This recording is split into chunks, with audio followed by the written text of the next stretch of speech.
भारत मंडपम में बीजेपी का राष्ट्रीय अधिवेशन आज हुआ। अधिवेशन के दूसरे दिन प्रधानमंत्री नरेंद्र मोदी का जबरदस्त तरीके से स्वागत किया गया। बीजेपी कार्यकर्ताओं को संबोधित करते हुए प्रधानमंत्री नरेंद्र मोदी ने कांग्रेस पर जमकर निशाना साधा। पीएम ने कांग्रेस को भ्रष्टाचार की जननी बताया। इतना ही नहीं, प्रधानमंत्री ने यह भी कहा कि अब दुनिया भी जानती है कि आएगा तो मोदी ही।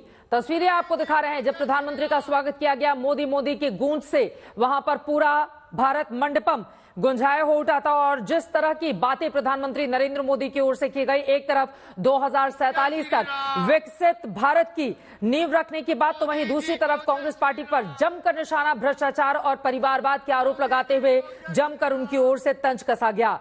दिल्ली के भारत मंडपम में बीजेपी का 2 दिवसीय राष्ट्रीय सम्मेलन प्रधानमंत्री नरेंद्र मोदी के साथ ही खत्म हो गया। 64 मिनट का भाषण प्रधानमंत्री की ओर से दिया गया। ऊर्जा से ओतप्रोत रहने के लिए कार्यकर्ताओं को कहा गया, तो 2024 का बड़ा रोड मैप भी देश के सामने रखा गया। अभी तो चुनाव बाकी है, लेकिन मेरे पास जुलाई, अगस्त, सितंबर के डेट पड़े हुए निमंत्रण दे करके। इसका अर्थ क्या है? इसका अर्थ है कि दुनिया के विभिन्न देश भी बीजेपी की सरकार की वापसी को लेकर पूरी तरह आश्वस्त है। वो भी जानते हैं, दुनिया का हर देश जानता है, दुनिया की हर शक्ति जानती है, आएगा तो कांग्रेस से। साथियों, कांग्रेस से देश को बचाना, देश के हर नागरिक को बचाना, हमारे बच्चों का, हमारे युवाओं का भविष्य बचाना बीजेपी के प्रत्येक कार्यकर्ता का दायित्व है। कांग्रेस का ट्रैक रिकॉर्ड हम सभी के सामने है। कांग्रेस अस्थिरता की जननी है। कांग्रेस परिवारवाद की जननी है। कांग्रेस भ्रष्टाचार की जननी है। और कांग्रेस तुष्टीकरण की भी जननी है। 70 के दशक में जब देश में कांग्रेस के विरुद्ध गुस्सा बढ़ना शुरू हुआ, तो खुद को बचाने के लिए इसने अस्थिरता का सहारा लिया। हर नेता की सरकार कांग्रेस ने अस्थिर की। जो सदियों में नहीं हो पाया, वो 1 दशक में पूरा किया, ये कहना है प्रधानमंत्री नरेंद्र मोदी का।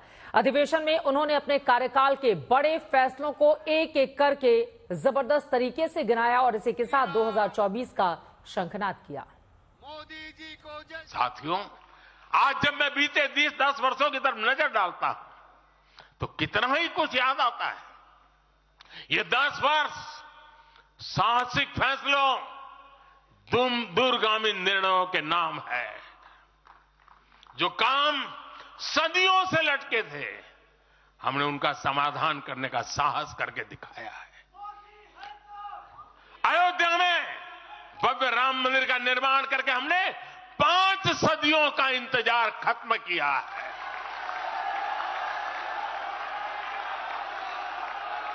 गुजरात के पावागढ़ में 500 साल बाद धर्म ध्वजा फहराई गई है। भारतीय जनता पार्टी अपने लिए नारा लगा रही है, अब की बार 370 पार, एनडीए के साथ 400 पार। अधिवेशन में पीएम मोदी ने यह भी बताया कि क्यों तीसरी बार बनने जा रही है मोदी सरकार। मुझे कहते रहते कि अरे मोदी जी, आपने इतना तो सब कुछ कर लिया, जो बड़े बड़े संकल्प आपने लिए वो तो पूरे कर लिए, अब क्यों इतनी भागदौड़ करनी। साथियों, पूरा देश मानता है 10 साल का बेदाग कार्यकाल और 25 करोड़ लोगों को गरीबी से बाहर निकालना ये सामान्य उपलब्धि नहीं है। पूरा देश मानता है हमने देश को महाघोटालों और आतंकी हमलों के खौफ से मुक्ति दिलाई है। पूरा देश मानता है हमने गरीब और मिडिल क्लास का जीवन बेहतर करने का प्रयास किया है।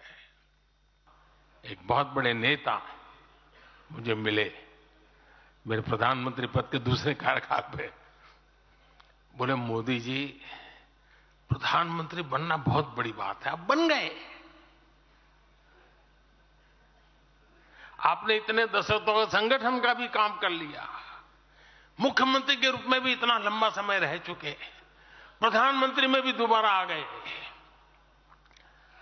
अब इतना काम पा लिया है, अब तो थोड़ा बैठो आराम करो, बहुत कर लिया, ये उन्होंने मुझे कहा था। उनकी वो भावना राजनीति के पुराने अनुभवों से थी। लेकिन साथियों, हम राजनीति के लिए नहीं, राष्ट्र नीति के लिए निकले हैं। हम तो छत्रपति शिवाजी महाराज को मानने वाले लोग हैं। जब छत्रपति शिवाजी महाराज का राज्याभिषेक हुआ तो उन्होंने ये नहीं किया कि अब तो छत्रपति बन गए, सत्ता मिल गई तो चलो उसका आनंद लो। उन्होंने अपना मिशन जारी रखा। प्रधानमंत्री ने कहा कि हमने सही मायने में सबका साथ सबका विकास किया है। उन्होंने दावा किया, जिसे सबने ठुकराया उसे हमने अपनाया, जिसे किसी ने नहीं पूछा हमने उसे पूजा। गरीबों की बात करते हुए नजर आए। विस्तार से इस बारे में प्रधानमंत्री नरेंद्र मोदी की ओर से क्या कुछ कहा गया, सुनते हैं। पहले लोगों को लगता था कि सरकारें बदलती हैं, व्यवस्था नहीं बदलती। हमने सच्चे अर्थ में सामाजिक न्याय की भावना से हर व्यवस्था को पुरानी सोच, पुरानी अप्रोच से बाहर निकाला। जिनको किसी ने नहीं पूछा, हमने उन्हें पूछा है। इतना ही नहीं, हमने उसको पूजा है। आदिवासियों में भी सबसे पिछड़ी जनजातियों को पहले किसी ने नहीं पूछा। हमने उनके लिए पीएम जनमन योजना बनाई। लाखों विश्वकर्मा परिवारों को किसी ने नहीं पूछा, हमने उनके लिए पीएम विश्वकर्मा योजना बनाई। रेहड़ी, ठेले, फुटपाथ पर काम करने वाले लाखों साथियों के बारे में किसी ने नहीं सोचा, हमने उनके लिए पीएम स्वनिधि योजना बनाई। 2014 से पहले महिला सुरक्षा को लेकर कितनी चिंताएं होती थी। हर कोई चिंतित रहता था। हमने रेप, बलात्कार ऐसे अपराधों को, संगीन अपराधों में फांसी की सजा सुनिश्चित की। ऐसे मामलों का तेजी से निपटारा हो, इसके लिए भी विशेष व्यवस्थाएं बनाई।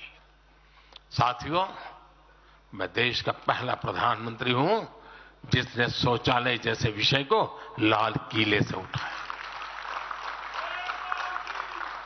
मैं देश का पहला प्रधानमंत्री हूं जिसने महिलाओं के खिलाफ अपशब्दों पर लाल किले से नाराजगी व्यक्त की थी। नारी गरिमा, नारी सम्मान हमारे लिए सर्वोपरि है। मुझे गर्व है कि पिछले 10 वर्षों में भाजपा सरकार ने महिलाओं का जीवन आसान बनाने के लिए अनेक कदम उठाए हैं।